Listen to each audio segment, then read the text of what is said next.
안녕하세요. 여러분의 건강한 100세 인생을 응원하는 튼튼백세입니다. 반갑습니다. 여러분, 혹시 주변에 이런 분 안 계세요? 점심 식사만 하고 나면 꾸벅꾸벅 졸고 오후 서너 시만 되면 기운이 쫙 빠져서 사탕이나 과자 같은 단 걸 꼭 찾아 드시는 분이요. 제 친구 순자 씨가 딱 그렇거든요. 얼마 전에 같이 백반집에서 점심을 맛있게 먹었는데 카페에 가서 이야기 좀 나누려니 금세 눈이 스르르 감기면서 하품을 연신하는 거예요. 제가 순자야, 어제 잠 못 잤어? 왜 이렇게 피곤해? 하고 물었더니 자기는 원래 점심 먹고 나면 이렇게 정신을 못 차리겠다고 나이 탓인 것 같다고 하더라고요. 그러면서 자기는 매년 건강검진 받아도 혈당은 항상 정상 범위라서 당뇨 걱정은 전혀 안 한다고 아주 자신만만하게 말했죠. 아마 이 영상을 보시는 많은 분들이 그거 내 얘긴데? 하고 뜨끔하셨을지도 몰라요. 식곤증은 당연한 거 아니야? 나도 혈당은 정상이니 괜찮아 하고 제 친구 순자 씨처럼 생각하고 계셨을 수도 있고요. 사실 우리 몸이 식사 후에 나른해지는 건 자연스러운 현상이지만 유독 정신을 못 차릴 정도로 졸음이 쏟아지거나 식사를 했는데도 금방 허기가 지는 건 결코 좋은 신호가 아닙니다. 그런데 여러분, 만약 제가 그 식후에 쏟아지는 졸음과 나른함이 우리 혈관 속에서 벌어지는 아주 위험한 전쟁의 신호일 수 있다면 믿으시겠어요? 당뇨병이라는 진단을 받지 않았더라도 우리 혈관은 매일같이 조용히 망가지고 있을 수 있다는 사실을요. 지난 시간에 우리는 혈관의 진짜 범인이 만성염증이라는 것을 배웠죠. 오늘은 그 염증 불씨에 기름을 붓는 또 다른 주범, 당뇨병 환자보다 더 무서울 수 있는 당뇨 전 단계에 숨겨진 위험, 바로 혈당 스파이크에 대해 이야기해 보려고 합니다. 오늘 영상 절대 중간에 끄지 마세요. 여러분의 혈관 나이를 되돌리고 돌연사의 위험에서 벗어날 수 있는 아주 간단하고도 강력한 식사 비법을 제가 확실하게 알려드릴 테니까요. 자, 혈당 스파이크라는 말이 조금 어렵게 들리시죠? 제가 아주 쉽게 설명해 드릴게요. 우리 혈관 속을 달리는 혈당 롤러코스터라고 생각하시면 돼요. 우리가 음식을 먹으면, 특히 흰쌀밥이나 국수, 빵처럼 부드러운 탄수화물을 먹으면 이게 우리 몸속에서 아주 빠른 속도로 포도당으로 변해서 피 속으로 쏟아져 들어옵니다. 그럼 혈당 수치가 마치 롤러코스터가 꼭대기를 향해 맹렬하게 올라가듯 수직 상승을 해요. 깜짝 놀란 우리 몸은 이 높은 혈당을 잡기 위해 인슐린이라는 소방수를 대량으로 출동시킵니다. 강력한 소방수가 물을 한꺼번에 확 뿌려버리니 혈당 수치는 이번엔 반대로 롤러코스터가 수직 하강하듯 뚝 떨어져 버리죠. 이렇게 식사 후에 혈당이 짧은 시간 안에 하늘 높은 줄 모르고 치솟았다가 다시 땅으로 곤두박질 치는 현상, 이것이 바로 혈당 스파이크입니다. 건강한 사람의 혈당은 식사를 해도 완만한 언덕을 오르내리는 기차처럼 부드럽게 움직여요. 그런데 당뇨 전 단계에 있는 분들은 이 롤러코스터를 매일 매 식사 때마다 타고 있는 셈이죠. 건강검진에서 재는 공복 혈당은 우리가 8시간 이상 굶고 나서 재는 거라 이 아찔한 롤러코스터의 움직임을 잡아내지 못할 때가 많아요. 그래서 제 친구 순자 씨처럼 공복 혈당이 정상이라고 해서 절대 안심할 수 없는 겁니다. 진짜 우리 혈관을 병들게 하는 것은 평균 혈당 수치가 바로 이 급격한 혈당의 널뛰기 그 자체이기 때문입니다.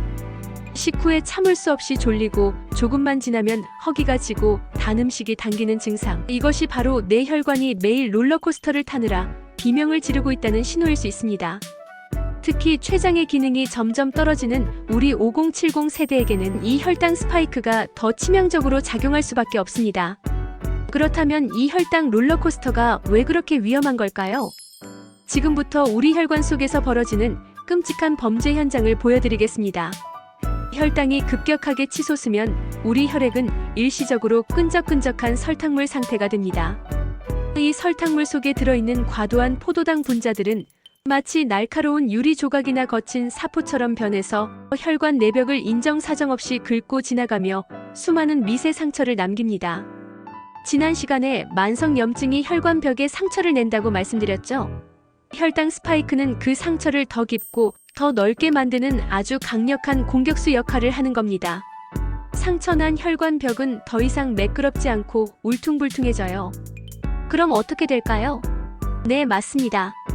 피 속을 떠다니던 나쁜 LDL 콜레스테롤이나 지방 찌꺼기들이 이 상처난 자리에 훨씬 더 쉽게 들러붙게 됩니다. 마치 벨크로처럼요. 여기에 더해 과도한 당분은 우리 혈관을 이루는 단백질과 결합해서 최종 당화산물이라는 아주 나쁜 독소를 만들어냅니다. 제가 설탕 찌꺼기라고 부르는 녀석인데요. 이게 혈관에 쌓이면 혈관은 마치 오래된 고무줄처럼 탄력을 잃고 딱딱하고 부서지기 쉬운 상태가 되어버립니다. 이것이 바로 동맥경화가 급속도로 진행되는 과정입니다.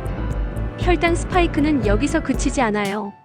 급격히 치솟은 혈당을 처리하기 위해 췌장에서 대량으로 분비된 인슐린 역시 너무 많아지면 그 자체가 혈관벽을 두껍게 만들고 염증을 유발하는 원인이 됩니다.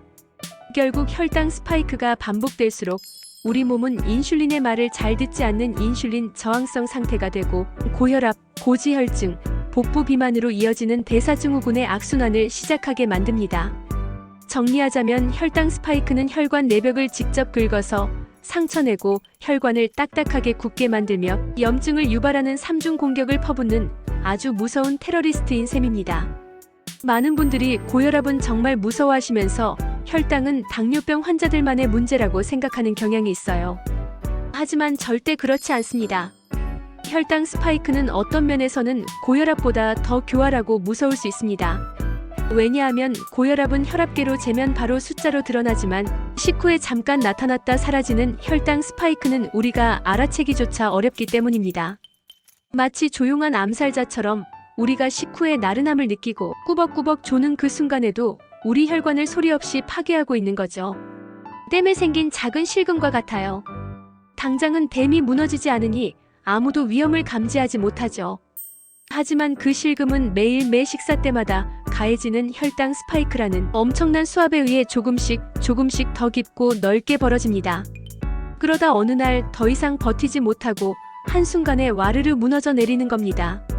그 결과가 바로 돌연사를 부르는 심근경색과 뇌졸중인 거죠. 혈압이 높은 것은 댐의 수위가 계속 높은 상태를 유지하는 것이라면 혈당 스파이크는 댐에 계속해서 강력한 파도를 내리쳐서 댐 자체를 약하게 만드는 것과 같습니다. 둘 다 너무나 위험하지만 우리가 간과하기 쉬운 것은 바로 이 파도의 힘입니다. 실제로 많은 연구에서 당뇨병 진단을 받지 않은 사람이라도 식후 혈당이 높게 나타나는 경우 심혈관 질환의 발생 위험이 급격히 증가한다는 사실을 경고하고 있습니다. 특히 식후 2시간 혈당이 140 이상으로 자주 나온다면 이미 당뇨 전 단계를 넘어 당뇨병으로 가는 고속도로에 올라탄 것과 마찬가지입니다. 나는 당뇨가 아니니까 괜찮아라는 아니란 생각이 생명의 댐을 무너뜨리는 가장 큰 위험이 될 수 있다는 사실을 절대 잊으시면 안 됩니다. 자, 지금까지 혈당 스파이크가 얼마나 무서운 적인지 충분히 알게 되셨죠? 아이고, 그럼 이제 밥도 먹지 말라는 소리냐 하고 겁부터 덜컥 나실 수도 있겠어요. 하지만 걱정하지 마세요.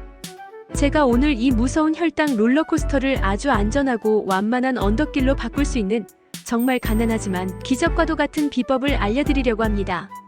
돈이 드는 것도 아니고 특별한 음식을 찾아 먹어야 하는 것도 아니에요.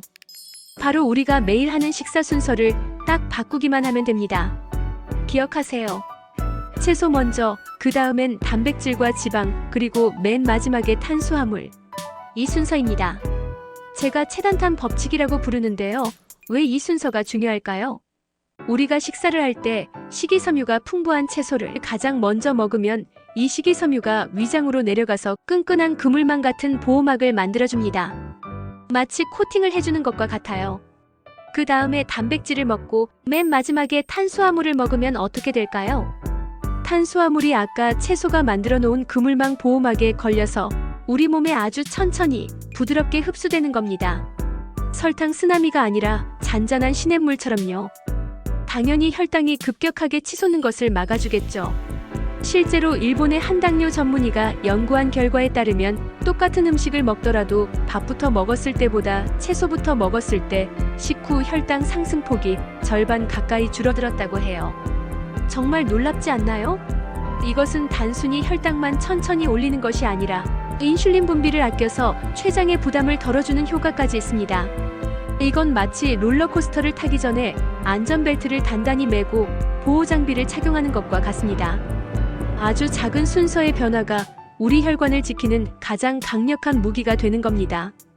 말은 알겠는데 막상 밥상 앞에 앉으면 어떻게 해야 할지 헷갈려 하시는 분들을 위해 제가 직접 보여드릴게요. 자, 여기 아주 맛있는 된장찌개 백반이 있습니다. 밥, 찌개, 생선구이, 그리고 여러 가지 나물 반찬이 있네요. 예전 같았으면 아마 뜨끈한 밥 한 숟가락에 찌개를 푹 떠서 먼저 드셨을 거예요. 그렇죠. 이제부터는 이렇게 바꿔보는 겁니다. 1단계, 채소 먼저.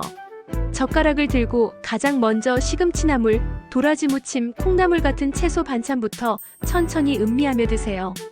쌈 채소가 있다면 쌈장 조금 찍어서 두세 개 먼저 드시는 것도 아주 좋습니다. 이때 중요한 것은 충분히 드시는 겁니다. 적어도 5분 정도는 채소와 친해지는 시간을 갖는다고 생각하세요. 이렇게 채소를 먼저 먹으며 위장에 보호막을 쳐주는 시간을 갖는 거예요. 2단계, 단백질과 지방. 채소를 어느 정도 드셨다면 이제 오늘의 메인 요리인 생선구이나 찌개 속 두부, 고기 같은 단백질과 지방 반찬을 드세요. 단백질은 포만감을 줘서 과식을 막아주고 혈당을 안정시키는데 도움을 줍니다. 단, 찌개 국물은 나트륨이 많으니 건더기 위주로 드시는 것 잊지 않으셨죠? 3단계, 드디어 탄수화물. 이제 맨 마지막 순서로 밥을 드시는 겁니다. 아마 채소와 단백질을 먼저 먹어서 이미 배가 어느 정도 불렀을 거예요. 자연스럽게 밥 먹는 양도 평소의 3분의 2 정도로 줄어들게 되겠죠. 이게 바로 이 식사법의 또 다른 장점입니다. 밥 한 숟가락에 아까 먹었던 반찬을 곁들여 맛있게 식사를 마무리하시면 됩니다. 어떠세요? 정말 간단하죠? 국수나 스파게티를 드실 때도 면부터 후루룩 드시지 말고 곁들여 나온 샐러드나 채소, 고명이 있다면 그것부터 먼저 드세요. 빵을 드실 때도 빵만 덩그러니 드시지 말고 계란 프라이나 샐러드를 꼭 곁들여서 채소와 단백질을 먼저 드시는 습관을 들이는 겁니다. 이 작은 습관 하나가 내 혈관의 운명을 바꿀 수 있습니다. 오늘 저와 함께한 혈당 스파이크 이야기 어떠셨나요? 아마 많은 분들이 아차 싶으셨을 거예요. 당뇨가 없다는 이유만으로 너무 마음 놓고 있었구나 하고요. 오늘의 가장 중요한 내용 잊지 않으시도록 제가 딱 4가지만 다시 한번 짚어드릴게요. 첫째, 식후에 참을 수 없이 졸리고 피곤하다면 내 혈관이 혈당 스파이크 롤러코스터를 타며 비명을 지르는 신호일 수 있습니다. 둘째, 혈당 스파이크는 혈관 내벽을 사포처럼 긁어 상처를 내고 혈관을 딱딱하게 굳게 만들어 동맥경화를 가속화시키는 소리 없는 암살자입니다. 셋째, 이 무서운 롤러코스터를 멈추게 할 기적의 비법은 바로 식사 순서를 바꾸는 것입니다. 채소 먼저, 단백질 다음, 탄수화물은 맨 마지막. 체단탄 법칙을 꼭 기억하세요. 넷째, 오늘 저녁 식사부터 딱 한 끼만이라도 이 순서를 지켜보세요. 거창한 계획보다 작은 실천 하나가 내 혈관의 미래를 바꿉니다. 더 이상 나는 당뇨 아니니까 괜찮아라는 위험한 위안 속에서 내 소중한 혈관을 방치하지 마세요. 오늘 제가 알려드린 체단탄 식사법으로 혈당 롤러코스터에서 지금 당장 내리셔서 평생 혈관 걱정 없는 건강하고 활기찬 삶을 누리시길 진심으로 바라겠습니다. 다음 시간에는요, 혈관 염증을 끄는데 아주 탁월한 효과가 있는 전 세계 의사들이 추천하는 지중해 식단을 우리 한국인의 밥상에 어떻게 적용할 수 있는지 그 구체적인 비법을 들고 찾아뵙겠습니다. 여러분의 튼튼한 100세 인생을 응원합니다. 감사합니다.